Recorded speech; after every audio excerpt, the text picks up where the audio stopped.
Alright, ek dink ons gaan begin. Dankie op hierdie lekker lang naweek dat ons kan kuier. Hopelik as ons volgende week kuier, dan kuier ons weer van ons eie nes uit daarso in ja, nie ons eie nes nie, hierdie is ook ons nes, maar dan kuier ons bietjie uit ons nes uit daar in Nelspruit. Ons vlieg Saterdag terug huis toe en dan gaan ons ook weer bietjie kyk hoe lyk dit in Transvaal. Dan is ons nou klaar hier in die Kaap en dan gaan ons weer op pad Transvaal toe want ons Nee, hoor nee, hierdie nee. week kom Mpumalanga. Mpumalanga, die plek van die son. Ja, die Horizon, sonaanbiddertjies. ja. Ja. Okay, dis ons plan vir hierdie week. As dit die wil van die Here is, praat ons volgende week 'n bietjie uit Nelspruit uit. Ons het nog 'n kinderinseën op moontlik op Sondag. Ek hoor u stel wil my vat vir ete Sondag, maar ons sal nog daaroor alles nog praat en so aan. Okay. Ons praat vanaand bietjie verder oor 'n liefdestale en God se liefdestaal teenoor ons. Ons het nou al gepraat oor aanraking en ons het gepraat oor woorde en ons het gepraat oor geskenke. Wat het ons nog gepraat oor, Salome? Aanraking? Nee, ek is nou nie seker nie. Aanraking? Tyd. Ja, tyd. Tyd. Ons het nog nie oor woorde gepraat nie, né? Nee, ons praat volgende week oor woorde. Ons kom nou vanaand bietjie oor liefdesdade, liefdesdade. Nou, Wynand, as jy nou bietjie brownie points wil skoor daar by Anita, wat se taakie moet jy vir haar doen? Gras sny of wat moet jy doen? Alles. Kyk, Ek moet ook ja, ek moet ook dit alles in hierdie huis doen. dit is dit is enigiets van afhang van vloere mop tot vee tot stofsuig tot klere was tot gaan haal die wasgoed af en was sommer gou die skottelgoed terwyl jy besig is. Ja, ek het nou besluit nadat ek die Landbou Weekblad gelees het, ek gaan ook glad nie meer vee nie, Kom. want hoofbeampte van die veeboere het afgesterf. En toe dog ek nie as jy vee gaan jy doodgaan. Right. Ons praat 'n bietjie oor huistake. Wat sal julle sê is wat se take hou julle glad nie van nie? Ja, dis glad nie lekker nie. Salome? Stryk. Ek kan nie stryk nie. Ek het 'n strykyster, maar as dit nie was dat ek my canvases moes gestryk het nie, het ek nie 'n strykyster eers gehad nie. Wat jou canvas is waarop jy skilder? Ja, as ek nie daarvoor was nie, het ek nie eers 'n strykyster gehad nie. Ek het gewonder as ek hier na die moderne kuns kyk, so jy sit daai goed aan op met 'n strykyster. Ja. Okay. Meisie, wat hou jy glad nie van in die huis nie? Wat moet ek altyd vir jou doen? Al die huistake wat langdradig is, hou ek nie van nie. Maar aan die ander kant dan dink ek by myself, as jy wasgoed was, dankie tog, ons is dankbaar ons het 'n wasmasjien. Ons hoef dit nie meer met die hand te doen nie. As 'n skottelgoed was, het ek 'n skottelgoed wasser. Langdradige werkies. Weet julle wat Roeremop. weet julle wat kan ek nie van hou nie? Ek weet nie waar het julle vrouens dit geleer om 2 lakens op 'n bed te sit nie. Ja. Almal wat dit doen nie. Ek weet nie. Toe ek alleen was, is die eerste ding wat gewaai het is daai boonste laken. En nou het ek wragtig weer 'n vrou wat van 2 lakens glo. Ek kan dit net nie verstaan nie. Anita, wat se huistake hou jy nie van nie? Enigiets met 'n mes te doen. Pastor Wynand moet alles vir my chop. Okay. Ja, maar met jou verlede in 'n mes moet messe maar nie in jou hande wees nie, né? Ja, ek het nou weer 'n besering opgedoen met ek my vinger afgesny het. Ek dog jy het moord gepleeg. Nee, Vrou sê. So jy's glad nie 'n mesmens nie. nee. Okay. Wynand, wat se huistaak is jy mal oor? Ja, soos ek nou gesê het, daar's 'n paar hele klomp wat ek doen, maar as my vrou kom en sê dis nou tyd om vloere te stofsuig en te mop, dan soek ek vir my die vuilste trekkerwerk wat ek gou kan doen waar ek olie ruil dat my hande vuil is en dat ek net 'n disaster is dat ek nie hier binne hoef te wees nie. Ek sal namens hom antwoord, Buster. Hy Ja. sal enigiets doen solank ek hom net nie vra om dit te doen nie. Hy sal dit op sy eie en in sy eie tyd kan doen en uit sy eie uit vir my doen, dan sal hy dit eintlik graag doen, maar as ek vir hom vra sal jy dit en dit, dan sit vir hom baie swaar. Ek dink wat Anita daar sê is baie belangrik. 'n Liefdestaak is nie iets wat jy moet doen nie. Dis iets wat jy wil doen. As jy dit moet doen, dan sit nie 'n liefdestaakie, dan doen jy dit om daar 'n mes teen jou keel gehou word of jy weet, Marius, van watter take hou jy nie van nie? Ek dink vensters skoonmaak. O Dis ja. altyd moeilik om vensters skoon te maak. Jy kry nooit die ander mense maak dit so maklik skoon en dan sien jy net hulle vat 'n koerantpapier en dan sweet so en hulle dan sy skoon. Ek lees nou die stories op die koerantpapier en dan lees ek ook nie so vinnig en dan kry ek nie vensters klaar nie en dan maak ek nog steeds strepe op die vensters. Vensters. Lisel? Nee, ek saam Salom stryk. Daar's nee. Ek het my stryk uitgesors. Ek laat haar stryk. Ek haat stryk. Ek het Ek tot kan ook 'n nie stryk. label wat sê ek haat stryk.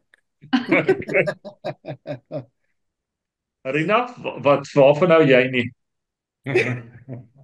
Ja, Kosmaak. Kosmaak. Okay. Ek maak Alright. altyd pasta.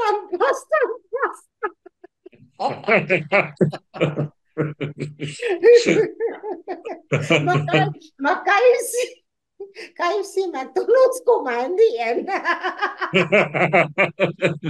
Ja, jy's 'n vrou se na my hart. Hierdie wat die vrouens kos maak, en kos maak. Ja, dit is werk nie. John, waarvan hou jy nie? ek moet van hou wat Rina nie van hou nie. Oh ja, want julle pas by mekaar aan, hè. Anders gaan ons honger. Nou, John kan lekker kos maak, julle. John kan 'n sous maak. Wat skrik vir niks. Ek het al sy sous iewers geproe. John kan kos maak. Ja, ek kan lekker kos maak. Tannie Wilma, wat hou Tannie nie van nie? Enige huiswerk. Geef Enige vir my huiswerk. enige werk of kraftwerk, ek sal dit met liefde doen, maar huiswerk is ek nie en ek stem met Salome, stryk is ek het wel 9 jaar het ek nog nie weer gestryk nie want daar's niks om te stryk nie. Alles van myne is en ek sit net een laken op en 'n paslaken, dis al en ek stryk nie paslakens nie, ek stryk niks nie. My man se hemde en sy jeans moes gestryk word, maar ja, nee. Maar huiswerk is ek nie nie. Tannie is 'n vrou so na my hart. Tannie moet vir hierdie vrouens bietjie sê. Volgende Sondag aand moet julle almal 6uur inlok. Sy wil vir julle vertel 'n tweede laken op 'n bed is taboe. Dis dis onstylvol. Dis nie kitsch nie, dis common. Okay. Stel waarvan wat sy saak hou jy nie van nie. Blinds skoon te maak. Wat skoon te maak? Blinds. O, blinds. O ja, blinders. Ja. Dis ook 'n amper sê ek daai lelike woord. Dis nie 'n lekker werk nie om blinders. Dis soos vensters was, Marius. As jy deur almal is dan besef jy moet weer voor begin. Dis glad nie lekker nie. Alright, 'n liefdesdaad is wanneer jy iets doen vir iemand anderste wat nie op jou pligte staat is nie. Die dag toe ons mos getrou het, het elkeen van ons sekere verantwoordelikhede en rolle gekry. En ek is so bly ons kan wegbeweeg van die stereotypes af waar net sê vrouens moet kos maak en vrouens moet skottelgoed was ensovoorts.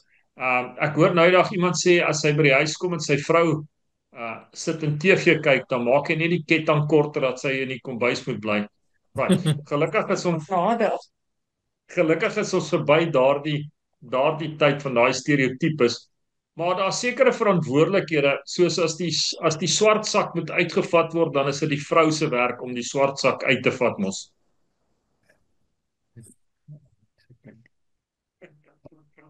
Nou, As die gras gesny moet word, is dit die vrou se werk om die gras te sny. Ja, dis nou alles wat die mans gewoonlik moet doen. Maar so is daar rolle.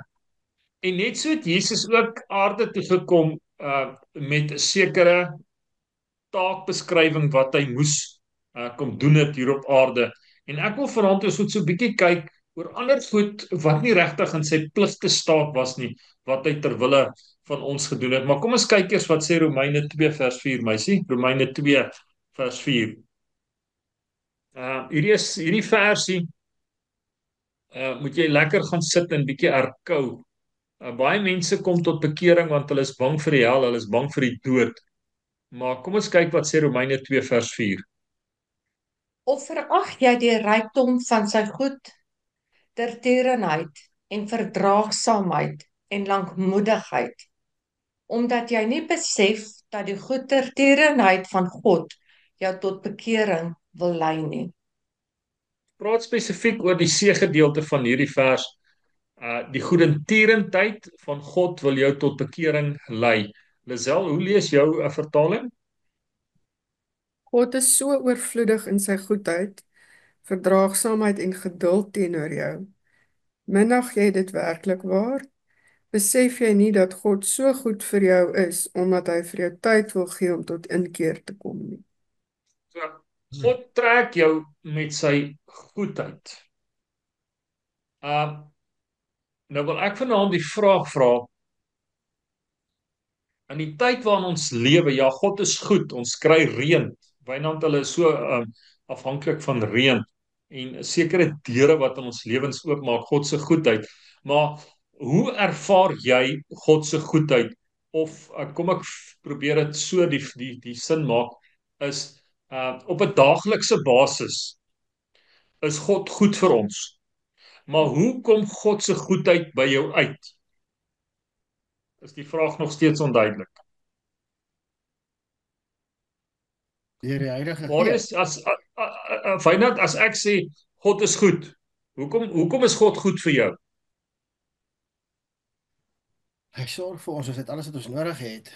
Maar ek dink daai goedheid is baie meer gepaard met die Heilige Gees. Ek wil graag die stelling maak dat God gebruik mense en hy werk in mense se harte en hulle openbaar 'n goedgesindheid teenoor ons. Dink net in jou lewe, as daar nie mense was nie, as daar nie 'n ma was wat vir jou gesorg het toe jy 'n kind was nie, as daar nie 'n onderwyser was wat vir jou geleer het 1 + 1 is 3 nie, as daar nie vir jou geleer het om te spel nie, as daar nie mense in jou lewe is nie, God gebruik mense om sy goedheid teenoor jou te bewys. Wat dink julle daarvan? Maak sin. So God wil jou gebruik. En die Bybel sê jou linkerhand moenie weet wat jou regterhand doen nie. Nou, maar en ekskuus, ek gebruik nou hierdie voorbeeld. Die rukkie gelede het ons in Seepunt was, het ons daar op die promenade gestop en vir 3 dae het een persoon op een plek doodstil gesit. En ek het net besef, hierdie man, hy hoort nie, hy's nie die tipiese boemelaar nie. Hy bedel nie, hy sit net daar. Hy is amper, kan ek sê, skoon geskeer. Hy lyk netjies of hy net vandag op die straat gekom het. En die aand voor ons moes terugkom, toe praat hierdie stem hier binne in my en hy sê, jy moet met daai man gaan praat. En die volgende oggend, toe vat ek net vir my 'n toasted broodjie en ek sê vir hom, jy hoort nie hier nie. Gaan terug van waar jy kom. Jy hoort nie hier nie. Jy is nie geroep om vir die strate nie. Gaan terug. Maar so het God mense op ons pad gesit en ek dink as ons stil raak, sal ons besef mense wat goed was teenoor ons en dit het God se goedheid gereflekteer. Jesus openbaar Jesus se goeie dade openbaar God se liefde aan ons. Jesus se goeie dade openbaar God se liefde aan ons. Maar kom ons kyk bietjie wat was Jesus se pligtestaat, Lukas 4 vers 18 tot 19, Anita. Wat was Jesus se pligtestaat? Elke van julle het mos 'n pligtestaat. Marius, het jy 'n pligtestaat? Ek moes van teken die dag toe ek getrou is, ja. John, het jy 'n pligtestaat? A duty register. 'n duty sheet. Ja, Ja, wie maak die bed op in julle huis? nee, om uit Rine se hare uit te bly. Nee, dit is waar, want as ek opstaan Staan sy. in die oggend baie vroeg, dan weet ek, as ek klaar gestort het, moet die bed gemaak wees. Ek Ja. meen, En die koffie moet En ons- gemaak die word. koffie moet En- wees, want ek moet ry. In ons huis werk die reëling, die wat laaste opstaan, hy maak die bed op of sy maak die bed op. So dis meer 'n sy as hy. Right. Nee, dis hoekom Okay. ek gaan stort eerste. My vrou stryk die bed terwyl ek nog in hom lê. Oeh la la. Nee, dis baie eenvoudig. Bed word opgemaak, haar klere word uitgehaal, haar kossies word, ontbyt word gemaak en die koffie word gemaak. Baie Ja, eenvoudig. John, jy's 'n man so na my hart. Jy moet Dis 'n gaan, man. jy moet Ja. gaan. Anita, kom ons kyk wat was Jesus se pligtestaat, Lukas 4 vers 18 tot 19. Die Gees van die Here is op my, omdat hy my gesalf het om die evangelie aan die armes te bring. Hy het my gestuur om die wat verbryseld van hart is te genees, om aan die gevangenes vrylating te verkondig en aan die blindes herstel van gesig, om die wat gebroke is, in vryheid weg te stuur, om die aangename jaar van die Here aan te kondig. Dit was Jesus se pligtestaat opgesom. As jy dit sy visie en sy missie, dink ek is 1 Johannes 4 vers 8. Ek gaan hom vir julle in Engels sê, for this purpose God sent his son to destroy the works of the enemy. Hy het aarde toe gekom om die werke van die Satan te verbreek. En hoe hy dit gedoen het is, hy het die salwing van die Heilige Gees gehad, hy het vrylating vir gevangenes gebring, en ons weet dis vir mense wat vasgevang is in demoniese magte, hy het mense kom gesond maak, maar die groot doel is, hy het kom betaal aan die kruis. Nou, 'n liefdesdaad, byvoorbeeld, as hierdie klomp mense, amper sê ek hierdie klomp, ja, ons nou vanaand besluit, ons gaan almal by Salome bymekaar kom. En ons kuier nou, Salome, ons kuier vanaand daar in jou sitkamer. En jy het skorrelgoed tot teen die dak. En ons sê vir jou, hierso teen 12:00, daar gaan ons. En jy kyk so deur jou huis, en jou huis is so deur mekaar. Môreoggend gaan jy werk doen. Maar al wat op jou brein is, ek moet vanaand huis toe gaan. Ek wil nie eers huis toe gaan nie, maar daar wag 'n hele vrag skorrelgoed vir my. En wanneer jy die deur so oopsluit, dan het Anita spesifiek van Nylstroom af deur gery. Jou skorrelgoed kom was nie Anita nie, Anita is by die skool Wynand te deur gery. Jou skorrelgoed kom was, jou matte gesuig, alles weer op hulle plek gesit. Dis 'n liefdesdaad. Is dit Wynand se plig om dit te doen? Nee. En dit is, baie keer doen ons goed vir mense, en dan vra ek baie keer die vraag, hoekom doen ons dit vir mense? Is dit om vorentoe iets van hulle te kry? Want die linkerhand moet nie weet wat die regterhand doen. Iemand iets sê oor Lukas 4 vers 18 tot 19. Jy moet dit doen uit die goedheid van jou hart uit. Dit moet hier van jou afkom. Jy moet nie verplig voel nie. Jy moet dit doen omdat jy lief is vir die persoon of van die persoon hou. Jy moet uit jou hart uit te doen. En nie verwag, laat iemand vir jou heilig gee en sê, kyk wat se daad het sy gedoen. Jy moenie soos jy sê, die linkerhand moenie weet die regterhand gedoen het nie. Jy moet dit uit liefde uit doen. Reg, 100% staan nie, die motief moet liefde wees. Iemand nog iets gesê oor Lukas 4 vers 18 tot 19? Louis, ek sien dit ook in 'n wy dat jy loop dalk net in die dorp sonder dat jy dink en dan baie keer dan vang ek my oog iemand en dan smaal jy net, dan kan jy gesien het daai persoon was half iets was op daai persoon se hart, maar dan gee jy net daai smaal, dan kom daar so 'n gebroke smaal uit, maar dan jy gaan aan en daai persoon gaan aan. Dis asof die Here jou op daai oomblik op daai plek geplaas het en dan moet jy maar net weer hoor wat die Heilige Gees vir jou sê, want tot 'n smaal kan vir iemand wat dalk op daai stadium net hartseer is of moeg is of iets, weer net daai krag gee om aan te gaan.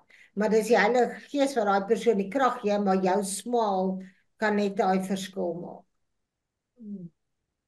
Ek wil tog 'n vraag vra, iemand nog iets sê, ekskuus voor ek verder gaan. Lukas 4, ek stem 100% saam met jou, 'n smile.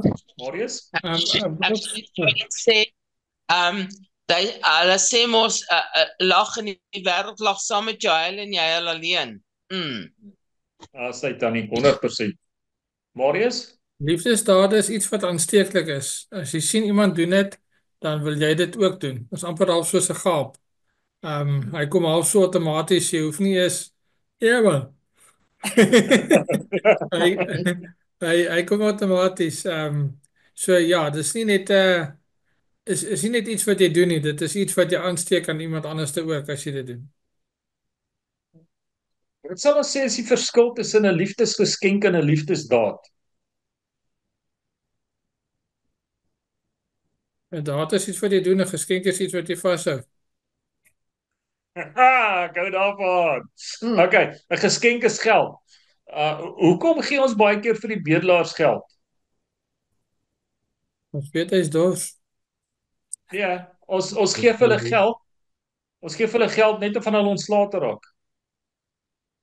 Baie keer ja. Dat hulle net moet aangaan. Dis 'n irritasie in ons lewe. Maar 'n daad is, jy gaan doen iets vir die persoon. Onthou, daar's 'n verskil tussen 'n liefdesgeskenk en 'n liefdesdaad. Maar kom ons kyk 'n bietjie na die volgende geval en weet julle hoeveel mense het al hierdie skrifgedeelte voor my kop gegooi? Johannes 2 vers 1 tot 11. Stel.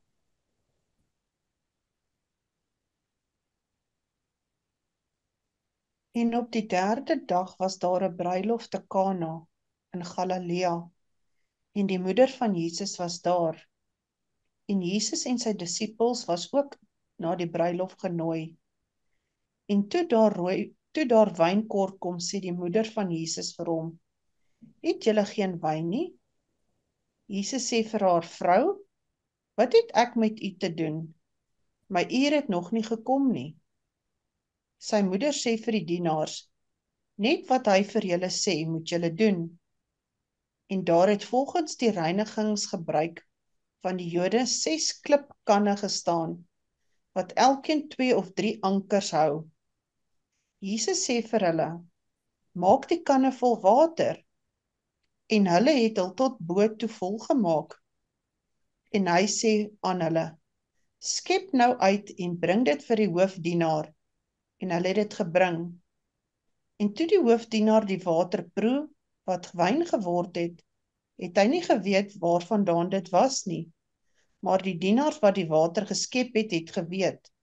Roep die hoofdienaar die bruidegom en sê vir hom: "Elke mens sit eers die goeie wyn op, en wanneer hulle goed gedrink het, dan die slegste. Maar u het hierdie goeie wyn tot nou toe bewaar."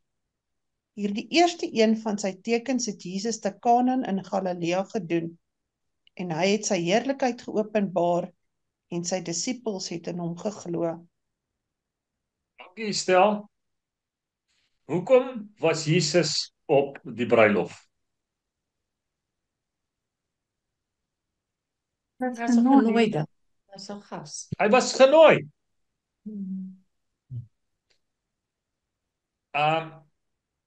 Ons moet dit verstaan dat ons is kinders van die Here, maar ons is ook deel van hierdie wêreld. Jy word ook genooi na bruilof toe, na 'n bruilof toe. Maar een ding moet ons ook besef. Al word ons genooi en ek arriveer daar, dan as ek uit die kar uit klim, dan trek ek nie my baadjie as kind van God uit en los hom in die kar en ek stap net daarin as Louis en nou gaan ons party nie. Ek bly nog Louis, kind van God. En hier ontstaan 'n groot verleentheid.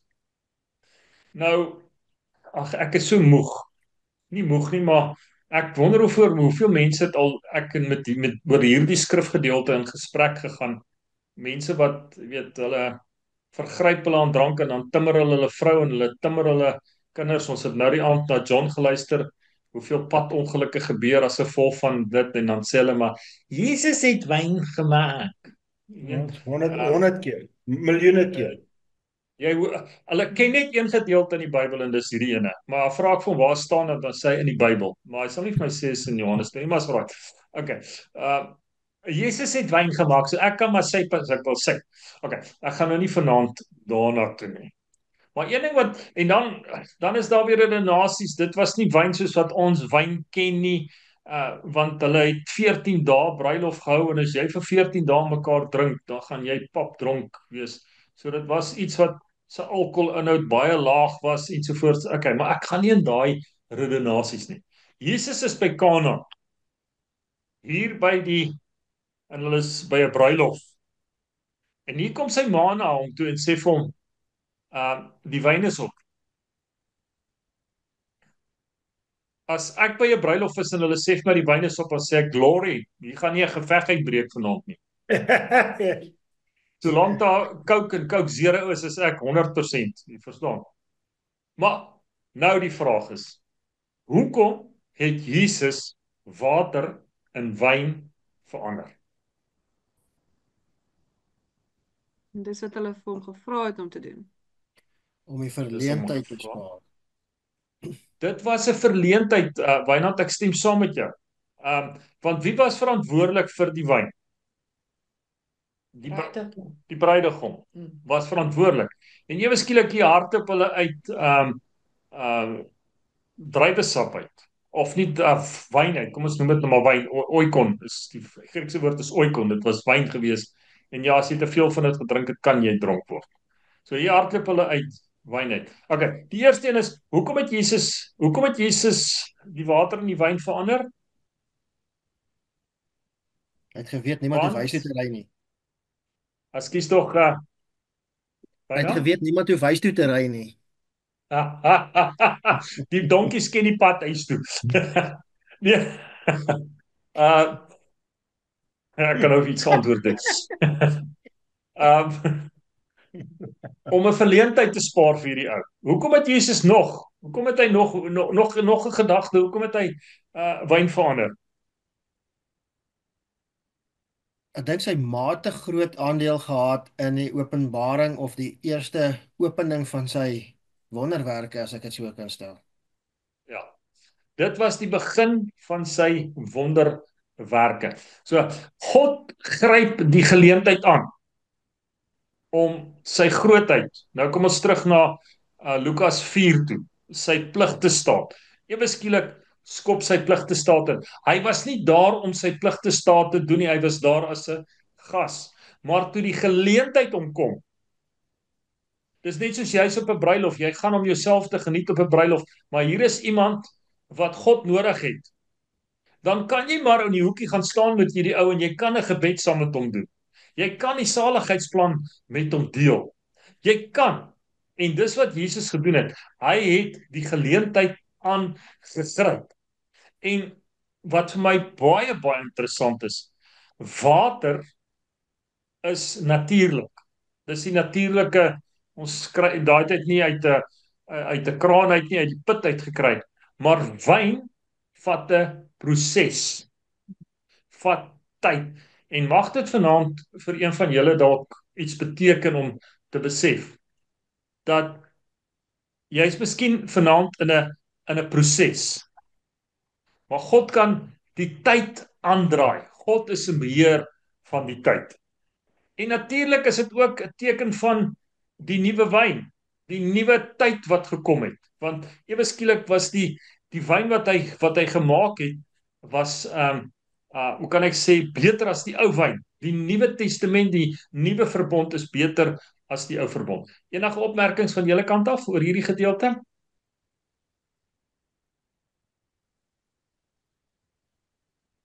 Ekskuus, ek is nie heeltemal 'n bietjie van die wyn af, maar daai een gedeelte wat sê sy ma sê toe vir die kelners is nou hoofstuk 8 vers 5. Wat hy ook al vir julle sê moet julle gaan doen. En dit is wat eintlik reg deur die hele evangelie boodskap is wat hy vir ons gesê het om disippels van mense te maak, moet ons gaan doen. Ek hou van wat jy sê, Marius. Yes. Dit wat God sê, doen dit. Dit wat God sê, doen dit. En hoeveel kanne het hulle gebring, Lisel? 6. 6. En hulle was ongeveer 100 liter groot, né? Ja. So 600 liter wyn. Dis kan nogal 'n redelike hoeveelheid. As daar 8 kanne was,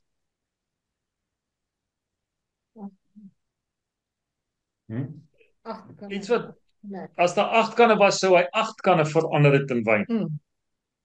Iets wat vir my mooi is, toe hierdie ouens die kanne bring, het hulle hom vol gemaak tot bo. Vanaand kyk jy dalk in jou kan en jou kan is net water. Bring alles vir God. Hy kan alles verander in die bonatuurlike. Hulle het hom tot bo vol gemaak. Nog iets in hierdie gedeelte, Salome? Miskien kan, ek weet nie presies wat dit beteken nie, maar daar kan dit ook iets beteken, dit was vuil water, omdat hulle dit gebruik het om hulle hande te was. So, dit kan dalk, jy kom vuil, en die Here kan jou nuut maak, kan dit dalk beteken? Ja, en ek dink ook vir hulle voete te was, nie net die hande nie. Maar voete is seker nie so vuil soos hande nie, né? Okay. Alright. So dit was nie skoon nie, maar dit was die oue wat vervang is met die nuwe en toe is dit die beste wyn. Nog iets wat vir iemand uitstaan oor die wyn? Okay. Niemand het dronk geword nie.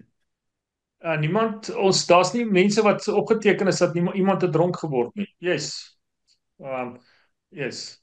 Niemand het hulle buite orde gedra nie. Alright. So hierdie is buite Jesus se pligtestaat. Dit was 'n liefdesdaad wat hy gedoen het om hierdie persoon 'n verleentheid te spaar. Kom ons kyk wat sê Markus 10 vers 13 tot 16 Lisel. Wat sê?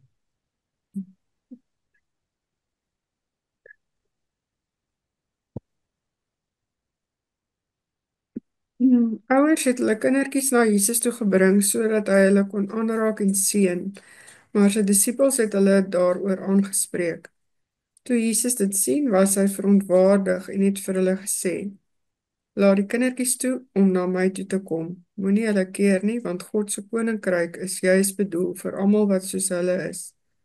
Ek verseker julle, wie God se koninkryk nie soos 'n kindjie ontvang nie, sal beslis nie daarin gaan nie."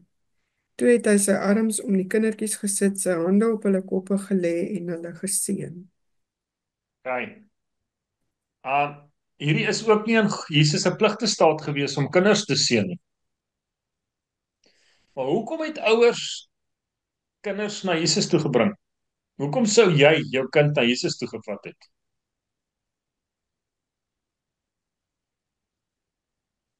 Jy wil die beste vir jou kind hê. Jy wil die beste vir jou kind hê. Nog 'n opmerking? Om hulle toe te wy aan God. Toe te wy. Die seun van die rabbi was so belangrik geweest. So belangrik. Nou die volgende vraag is, want ek meen, Wynand, wie is die 2 mooiste kinders in hierdie wêreld? Wat is hulle name? Pastoor moet maar nie so op die spotlight sit nie.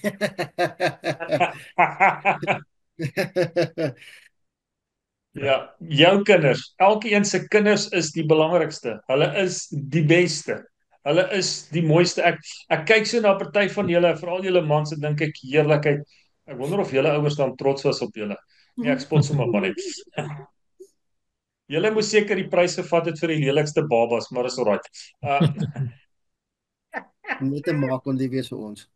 Net ons maas kan lief wees vir ons. Sit hom op daai toe. Net jou maas kan lief wees vir ons. Hoekom het die disippels hulle weggestoot? Wat sal die rede gewees?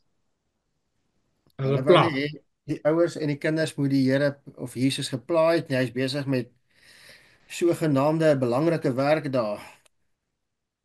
Kinders, ek stem saam. Marius het gesê het, Hulle pla. hulle pla. Kinders moet gesien word, hulle moenie gehoor word nie. Anita, ons waardeer jou kids elke Sondag aand. Ons waardeer hulle. Verstaan wat ek bedoel? En Jesus kom, en onthou nou in die Bybelse tyd was dit so dat kinders het nie 'n plek gehad. Die enigste mens wat 'n plek gehad het, is 'n volwasse mens. En hoe oud moes 'n man gewees het voor hy erken word as 'n man? 12 jaar. 30. Hy moes 30 gewees het. Op 12 jaar moes hy klaar die Torah en al daai goed geken het, maar hy moet eers op 30 jaar, dis hoekom Jesus se bediening was net 3 jaar. Want hy's eers erken as 'n man toe hy 30 was. Voor dit was hy net 'n amper seker nuisance.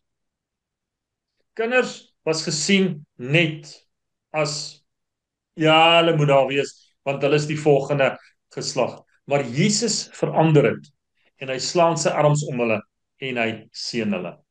Nog iets wat iemand wil sê? Bly dit het verander. Ons is dankbaar dit het verander. Ek jou vertel as 'n gemeente nie voorkeur gee aan hulle kinders nie, is daar groot vraagtekens. Rina? Maar Louis, dis seker hoekom sy moeder ook gesê het julle luister na hom om die authority te gee na hom toe. Ja. Omdat hy nou net 30 was. Ja, hy het nog nie sy baard was nog nie hard genoeg om sy stem dik te maak nie. Dis hoekom sy ma gesê het luister net wat hy sê. Luister net wat hy sê. Iemand nog iets sê oor die kindertjies? Nou kom ons by die volgende ene, Salome, Johannes 5 vers 1 tot 15. Hierdie is deel van Jesus se pligte staat, maar ek het dit ingegooi want dit is vir my nogal dit raak my 'n bietjie. Dit gaan oor die genesing van die siek man in Bethesda. Hierna was daar 'n fees van die Jode en Jesus het opgegaan na Jerusalem. En daar in Jerusalem by die Skapspoort 'n bad met 5 pilaargange wat in Hebreëus Bethesda genoem word. Daarin het 'n groot menigte siekes gelê. Blindes, krepeles en lammes wat op die roering van die water gewag het. Want 'n engel het op bepaalde tye in die bad neergedaal en die water geroer. Die een Stop jy wat daarso? Kom ons stop jy daar. Lisel, kom daai vers 4 in jou Bybel voor? Okay. Ja. Wil julle weet hoekom? Ja, asseblief. Want dis die 53 vertaling en dis die Nuwe Lewende Vertaling. Ja. Ja, maar ook het hulle uitgehaal. Vers 4 het hulle uit sekere vertalings, dis nie net die Nuwe Lewende Vertaling nie, daar's 'n hele paar wat dit uitgehaal het. Die gedeelte en die engel het die water geroer. Dit ek het 'n bietjie navorsing gedoen nou, dis nie omdat ek slim is nie, maar ek het 'n bietjie navorsing gedoen. John, is dit in julle Bybel? Vers 4. Jy die ou vertaling. Die Afrikaanse een op die oomblik. Tannie Wilma, Tannie Wilma, watter Engelse vertaling het Tannie? Nou, Tannie Wilma het gevries. Okay. Maar hy's in baie Engelse vertalings ook uitgehaal Nou, daai engel wat die water geroer het, toe hulle die Bybel saamgestel het, het hulle uit sekere Griekse geskrifte die goed bymekaar gesit. En help my Lisel, authentic, geloofwaardig. En vers 4 was altyd, is dit geloofwaardig dat 'n engel gekom het en die water geroer het. Hoeveel keer 'n dag het die engel die water geroer? 1 keer. Sê vers. Bepaalde tye. Anita, ek het ook altyd gedink is 1 keer, maar dit kan ook 1 keer 'n jaar gewees het, 1 keer 'n maand. Bepaalde tye, ek weet nie. Jy verstaan. Right. Maar daai gedeelte van die engel kan hulle in sekere van die Griekse manuskripte nie gevind het nie. En vers 4 is nie in lyn met Johannes se skryfstyl gewees nie. Dis hoekom vers 4 uitgehaal is. Maar wat belangrik is, daar was 'n roering gewees. Nou of dit water is wat ingevloei het daar, dan het die water geroer of wat ook al. Baie ouens sê dat engel is nie 'n engel wat jou genees nie, dis God wat jou genees. Dis hoekom hulle dit uitgehaal het. Maar vir vanaand se gesprek maak ons dit 'n engel het dit geroer. Okay. Ja. Salome, jy gaan aan. Want 'n engel het op 'n bepaalde tye in die bad neergedaal en die water geroer. Die een wat dan die eerste ingaan na die roering van die water het gesond geword, aan watter siekte hy ook al gely het. En 'n sekere man was daar wat al 38 jaar aan sy siekte gely het. Toe Jesus by hom kom, toe Jesus hom sien lê, terwyl hy geweet het dat hy al 'n lang tyd siek was, sê vir hom: "Wil jy gesond word?" Die sieke antwoord hom: "Here, ek het niemand om my in die bad te sit as die water geroer word nie. En onderwyl ek kom, gaan 'n ander een voor my in." Jesus sê vir hom: "Staan op, neem jou bed op en loop." En dadelik het die man gesond geword en sy bed opgeneem en geloop. En daardie dag was dit 'n Sabbat. Die Jode sê vir hom wat genees was: "Dit is 'n Sabbat, dit is jou nie geoorloof om jou bed te dra nie." Hy antwoord hulle: "Hy wat my gesond gemaak het, het vir my gesê: neem jou bed op en loop." Toe vra hulle vir hom: "Wie is die man wat vir jou gesê het: neem jou bed op en loop?" Maar hy wat gesond geword het, het nie geweet wie dit was nie, want Jesus het hom verwyder omdat daar 'n skare op die plek was. Daarna het Jesus hom in die tempel gekry en vir hom gesê: "Kyk, jy het gesond geword, moenie meer sondig nie, sodat daar nie iets ergers met jou gebeur nie." Die man het gegaan en aan die Jode vertel dat dit Jesus was wat hom gesond gemaak het. Hoekom was Jesus in Jerusalem? Dankie Salome.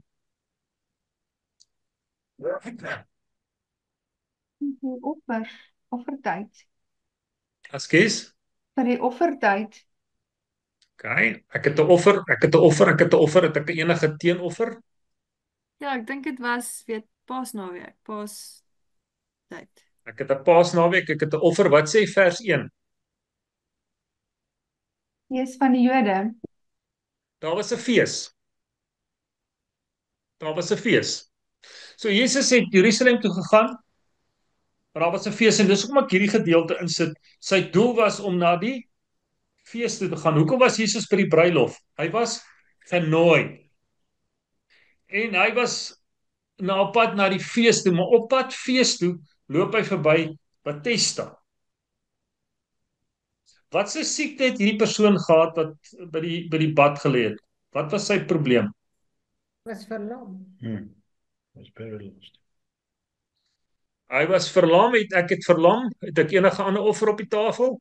Die T4 wervel was stikkend geweest. Sy T4, Wynand sê sy vertaling sê sy T4 wervel was stikkend geweest. Okay? Die tegniese vertaling. Die tegniese vertaling. Okay, ek het ook gehad hy's 'n verlamde geweest. Wat dink julle van hy was blind geweest ook?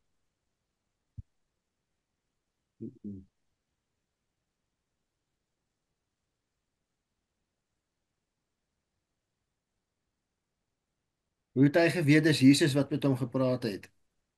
Hy het eers geweet dit was Jesus wat hom gepraat het toe hy Jesus gesien het na die tyd. Maar hy het hom as Here aangespreek. Hy het hom dalk as Heer aangespreek, maar dit kan die vermoede kan wees hy was dalk ook blind gewees. Want hy het eers Jesus herken na die tyd en gesê o, dis Jesus. Okay, dis net so interessant. Okay, kom ons praat 'n bietjie oor 38 jaar. Wie van julle sal vir 38 jaar siek? Kyk, as 'n man 2 dae griep het, dan is soos wanneer 'n vrou in 'n bevalling ingaan met haar eersgeborene, as ons mans vir 2 dae siek is. Dink julle die prentjie in vir 38 jaar is hierdie man siek. 38 jaar.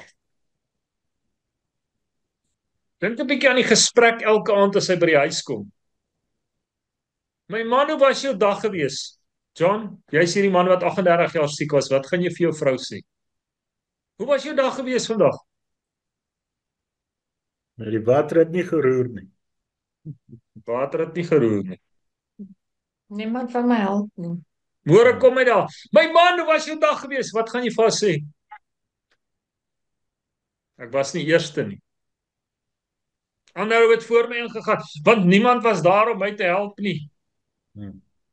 Jy sien, siekte het 'n manier om jou op 'n plek te bring dat jy naderhand ander mense begin verwyd as gevolg van wat met jou aangaan. Niemand wil my help nie.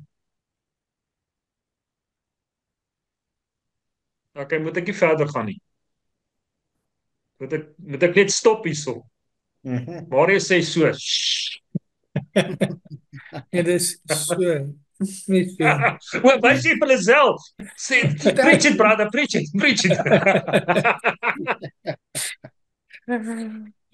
Vir 38 jaar. En ewe skielik staan die geneesheer, die groot geneesheer voor hom en hy sê, wil jy gesond word? Wat ook 'n retoriese vraag is. Wil jy gesond word? Ek meen, hierdie ou lê nie daar, weet, vir 'n suntan nie langs die pad nie. Hy lê daar vir die roering van die water om in te gaan. En hierdie man sê nie ja, ek wil gesond word of so nie. Hy sê, daar's niemand wat my kan help om in te gaan nie. Jesus sê vir hom, staan op en loop. Miskien wag jy al 38 jaar vir jou deurbraak. Dit sal kom. Dit sal kom. Moenie moed opgee nie. As iemand jou môre terugvat na die bad van Bethesda toe, klim maar die karretjie, ry maar terug Bethesda toe. Jou geleentheid sal kom. Moenie opgee nie. Okay, enigiemand oor hierdie gedeelte iets sê? Kan ons eendag 'n bietjie oor vers 14 praat? Asseblief, Lisel, lees vir ons vers 14. Ja, is 14 hè. Hierna loop Jesus om toe in die tempel raak en sê vir hom, kyk, jy is genees. Moenie verder sonde gaan doen nie, sodat daar nie iets ergers met jou gebeur nie. Okay, dis 'n interessante ene. Praat met ons oor daai Lisel. Nee, dit is 'n hele gesprek om sy eie, dink ek. Ja. Ek wil ek sien hier in hierdie vers dat hy was so omdat hy sonde gehad het. Nou, ons het almal sonde, maar baie mense dink as hulle siek is, dan is dit as gevolg van 'n sonde of iets wat hulle verkeerd doen. En daarom is hulle siek. Ek dink as ek Marius praat gerus, is nie net siek nie, as enigiets verkeerd loop. Dis die blinde sambok. Dis iets wat jy verkeerd gedoen het, ja, sonde. Ek dink as jy my 2 minute kans gee, gaan ek dit so sê. Siekte is as gevolg van iets wat jy verkeerd gedoen het. As ek aanhou skaapchops eet en chops eet en chops eet en chops eet, is die kans so goed dat ek cholesterol gaan kry. Nee, ek sê nie skaapchops is sonde nie. Ons kan nou enigiets vat. Jy verstaan. So ek bring daai siekte oor myself. Soos kanker. Daar's sekere goed wat omdat ek geskiedenis het, moet ek dit vermy. Maar daar is ook siektes wat jou pad langs kom tot verheerliking van God.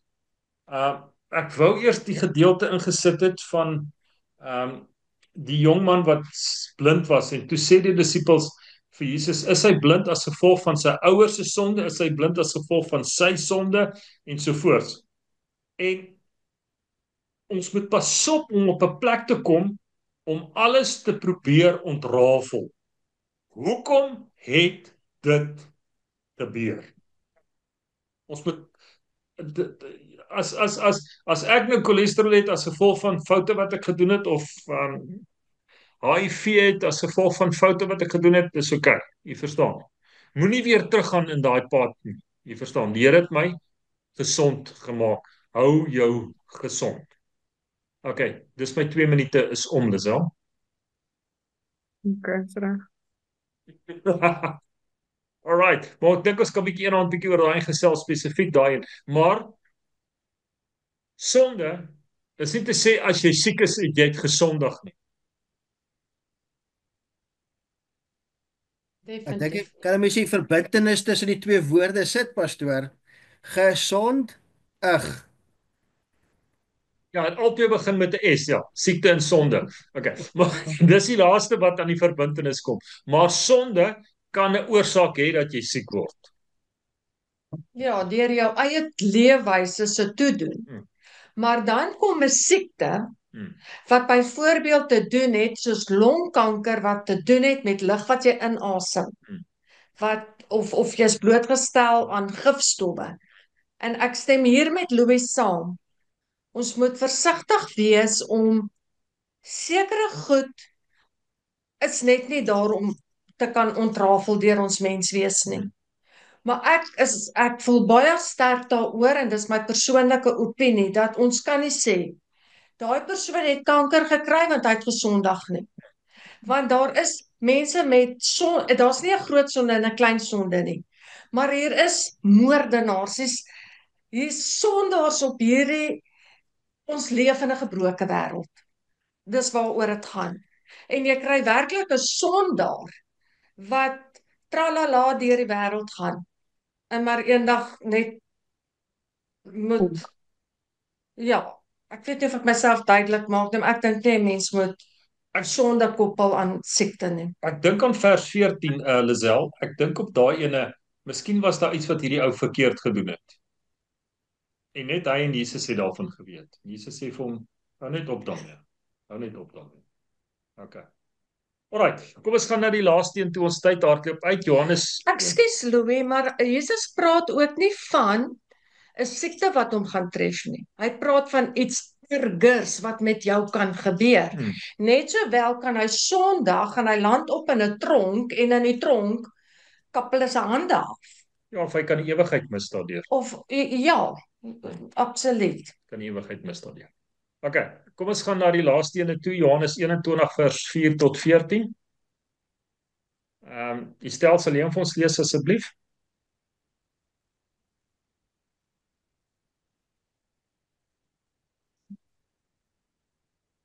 En toe dit al dag geword het, staan Jesus op die strand, maar die disippels het nie geweet dat dit Jesus was nie. En Jesus sê vir hulle, my kinders, het julle nie iets om te eet nie? Hulle antwoord hom nee. En hy sê vir hulle, gooi dit net aan die ander kant van die skei en julle sal kry. Hulle het toe gegooi en deur die menigte van visse was hulle nie meer in staat om dit te trek nie. Daarop sê die disippels, die een vir wie Jesus liefgehad het, aan Petrus, dit is die Here.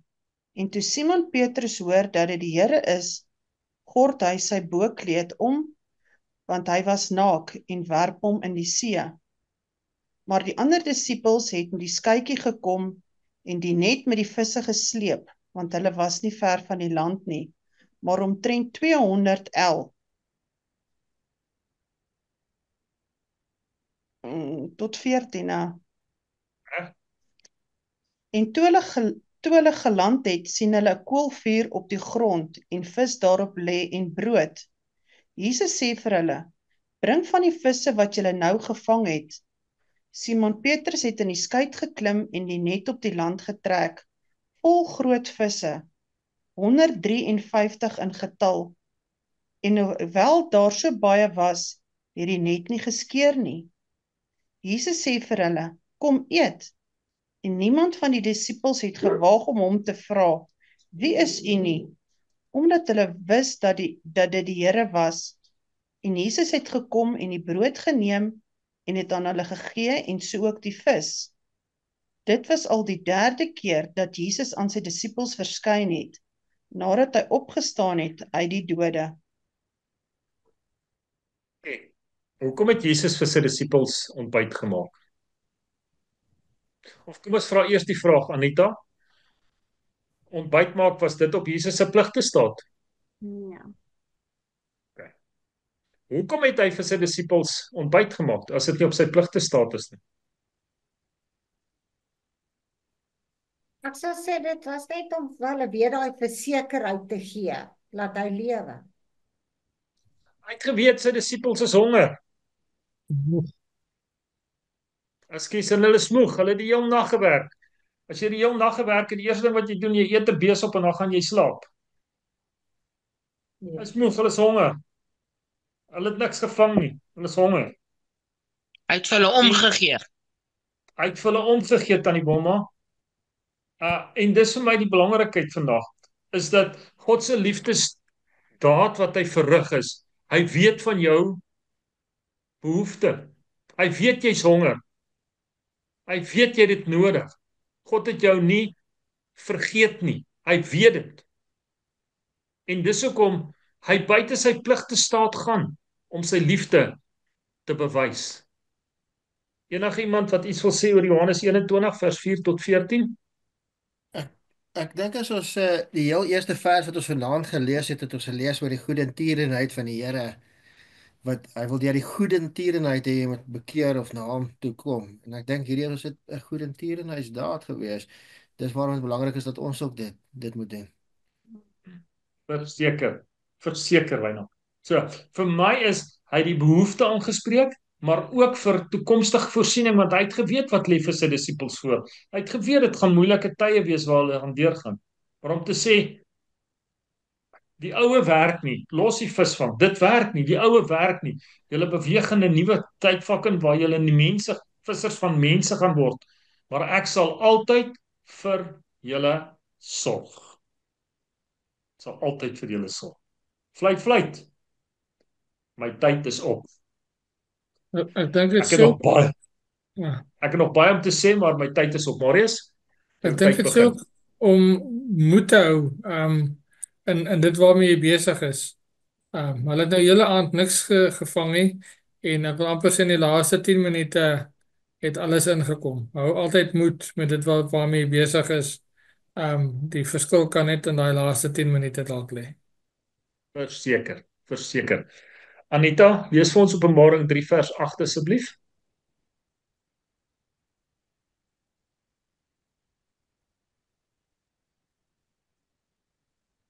Ek ken jou werke. Kyk, ek het voor jou 'n geopende deur gegee en niemand kan dit sluit nie, want jy het min krag en jy het my woorde bewaar en my naam nie verloon nie. As daar een ding is wat God weet, dan weet hy ons werke. Nou, goeie werke red ons nie, maar ons is gered om goeie werke te doen. En as ons die werk van die Here doen, dan sal daar deure oopgaan. God sal deure oopgaan. Hou aan, Galasiërs sê, moenie moeg word om die goeie te doen nie, want op die regte tyd sal God vir jou deurkom. Op die regte tyd. Hou aan. God maak deure oop. Maar wees jy maar net goed. God ken jou werke. Wynand, iets wat jy wil byvoeg? Nee, is reg, dankie pastoor. Anita? Nee, niks van my kant af nie, pastoor. Meisie? Ja, mense het baie te sê, maar dan het ons nog 'n halfuur nodig. Dis net dankie. Salome? Niks reg, dankie.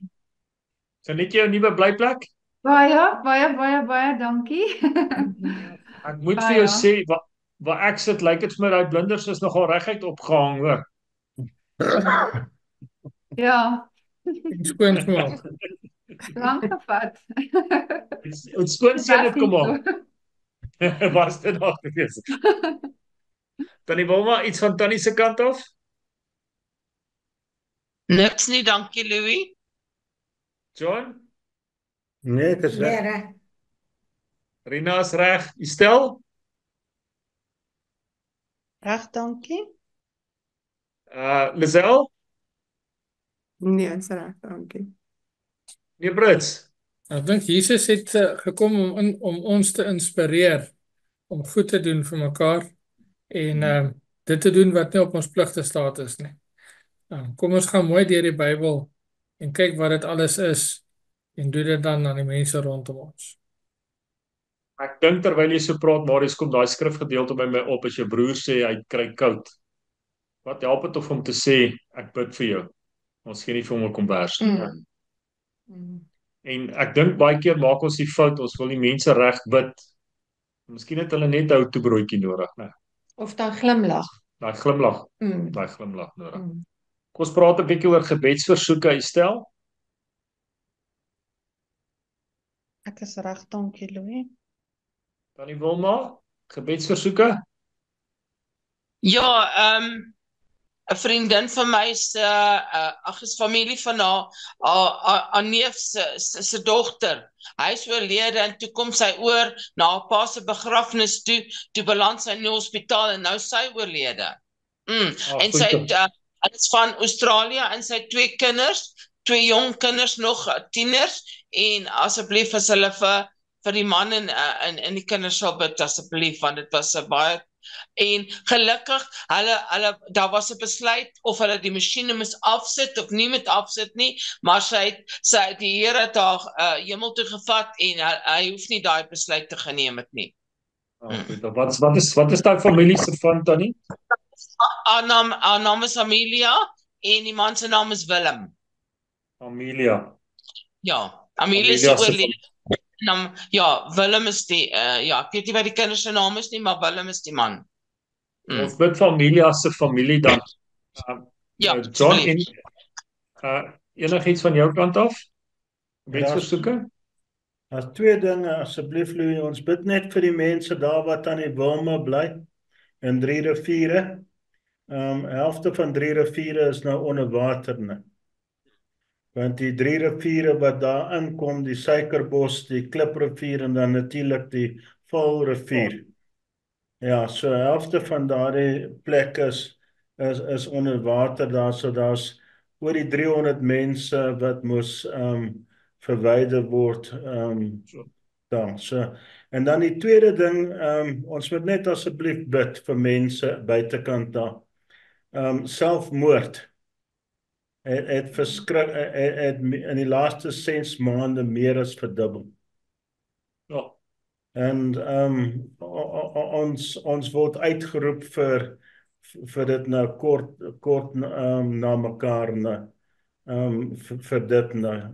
Woensdag was ek uit na 'n man wat sy 2 jaar, 4 jaar en 7 jaar kind doodgeskiet en toe kwes hy sy vrou en toe draai hy geweer op homself. So ek vra net asseblief dit gaan erg buitekant.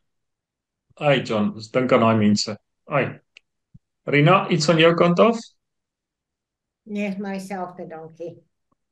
Lisel, gaan met Sandra? Ag, dit gaan nie goed met haar nie. Sy moet weer met chemo begin, maar sy het te veel pyn. So hulle sal moontlik hierdie week vir pynblok insit. Sy is nou op morfine en ja, dit gaan nie goed nie. Ai, ons bid vir haar. Enige ander versoeke, Lisel?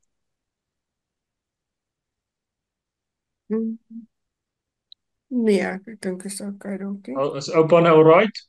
Oupa, dit gaan beter met oupa, dankie. Ek gee ook net terugvoering oor Koos Jacobs, hy's uit die hospitaal uit. Hy het nog 'n bietjie 'n lang pad wat hy moet stap met die hartversaking, maar dit gaan beter. Marius, enigiets van jou kant af? Ons ry hierdie naweek wat nou kom weer bietjie ver op Hopetown toe en so vir 'n troue. Geen net laat die les wat ek moet leer vir die mense wat nou gaan trou, wat om te doen. Dat het, ja, as maar net laat dit sal goed gaan, laat op die pad. Soontoe en terug. Seker so 8 ure soontoe en weer 8 ure terug wat ons moet ry. Dit sal goed gaan, Marius. En daai les kan jy maar vir hulle gee.